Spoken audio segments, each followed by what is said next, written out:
پاکستان اور بھارت کے درمیان تناؤ کم کرنے کے لیے انتھک کوششیں کیں، اشتعال انگیزی میں نہ پھنسیں، ترک صدر اردوان کا مشورہ۔ ترکیہ کے صدر رجب طیب اردوان کا برادر پاکستانی قوم کے ساتھ حمایت کا واضح اعلان، کہا پاکستانیوں کو صبر و تحمل اور دانشمندانہ موقف پر مبارکباد پیش کرتا ہوں۔ پاکستان اور بھارت کے درمیان جنگ بندی پر خوشی ہے، ہم نے کشمیر میں دہشت گرد حملے اور پاکستان پر میزائل حملوں پر واضح موقف اختیار کیا۔ پاکستان اور بھارت کے درمیان سنتاس معاہدے کا معاملہ برطانوی پارلیمنٹ میں اٹھا دیا گیا۔ سنتاس معاہدے کا تحفظ یقینی بنانے کا مطالبہ۔ گریٹر مانچسٹر کے علاقے بری سے رکن پارلیمنٹ جیمز فرتھ نے پارلیمنٹ سے خطاب میں کہا، سنتاس کا معاملہ پاکستان اور بھارت کے درمیان مزید کشیدگی کا باعث بن سکتا ہے۔ معاملے کی سنگینی کے پیش نظر انڈس واٹر ٹریٹی کے تحفظ کو یقینی بنایا جائے، بالخصوص پانی تک رسائی کے مسئلے کو سیاسی ہتھیار نہ بنایا جائے اور انڈس واٹر ٹریٹی جیسے معاہدوں کو تحفظ کیا جائے۔ برطانیہ اپنے تاریخی کردار کو مد نظر رکھتے ہوئے خطے میں دیر پا امن کے قیام کے لیے سفارتی کوششیں جاری رکھے۔ پاک بھارت کشیدگی پر گفتگو کرتے ہوئے برطانوی وزیر خارجہ ڈیوڈ لیمی نے کہا، حکومت کو معاملے کی سنگینی کا مکمل ادراک ہے۔ برطانیہ میں رہنے والے 3 ملین سے زائد افراد کا تعلق بھارت اور پاکستان سے ہے۔ بحران کے آغاز سے اب تک بھارتی اور پاکستانی ہم منصب سے 4 مرتبہ گفتگو کی ہے۔ وہ سعودی عرب، متحدہ عرب امارات اور دیگر کلیدی ممالک سے بھی مسلسل رابطے میں ہیں تاکہ خطے میں کشیدگی کو کم کیا جا سکے۔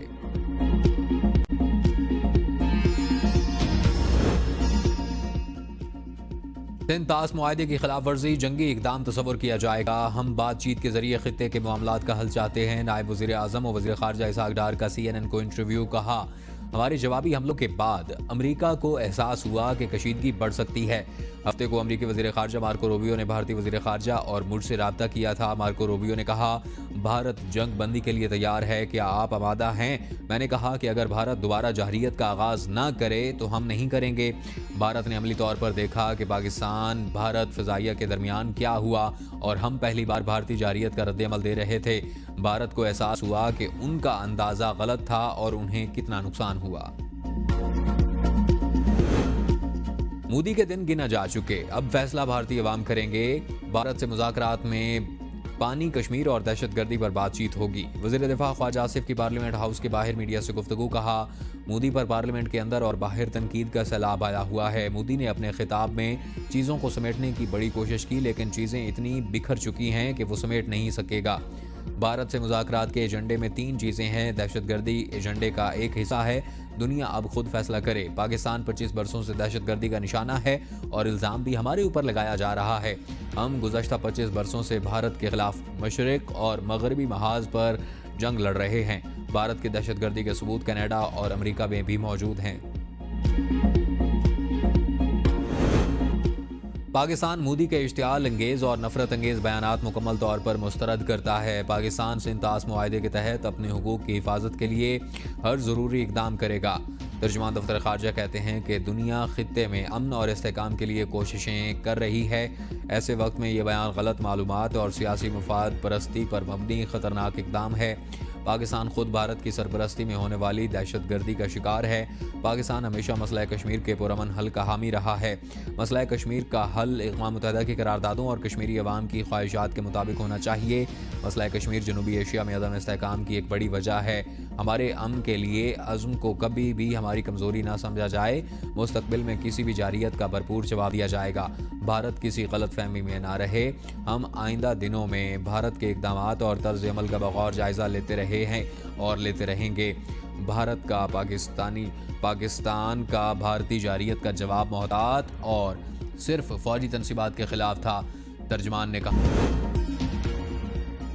بھارت کے ساتھ سیز فائر ہو گیا ہے تو آپس میں بھی سیز فائر ہونا چاہیے۔ PTI کے چیئرمین بیرسٹر گوہر کا کہنا ہے کہ بھارت کا غرور خاک میں ملا ہے۔ جب پاکستان کا جواب گیا تو پوری دنیا نے دیکھا اور سنا، بھارت نے محسوس بھی کیا۔ بھارت نے اعتراف کیا کہ پاکستان نے 26 مقامات پر ٹارگٹ کیا۔ بھارتی ایئر فورس نے بھی اعتراف کیا کہ ان کے رافیل جہاز کو کتنا نقصان ہوا۔ پاکستان سے دنیا کے تعلقات اب تبدیل ہوں گے، دنیا کا نظریہ اب تبدیل ہوگا۔ تحریک انصاف نے قوم کی یکجہتی اور پاکستان فوج کے حق میں ریلی نکالی۔ سب سے بڑی پارٹی کے رہنماؤں کو مزید جیل میں نہ رکھیں۔ اگر پارٹی کے ساتھ سیز فائر ہو گیا ہے تو آپس میں بھی سیز فائر ہونا چاہیے۔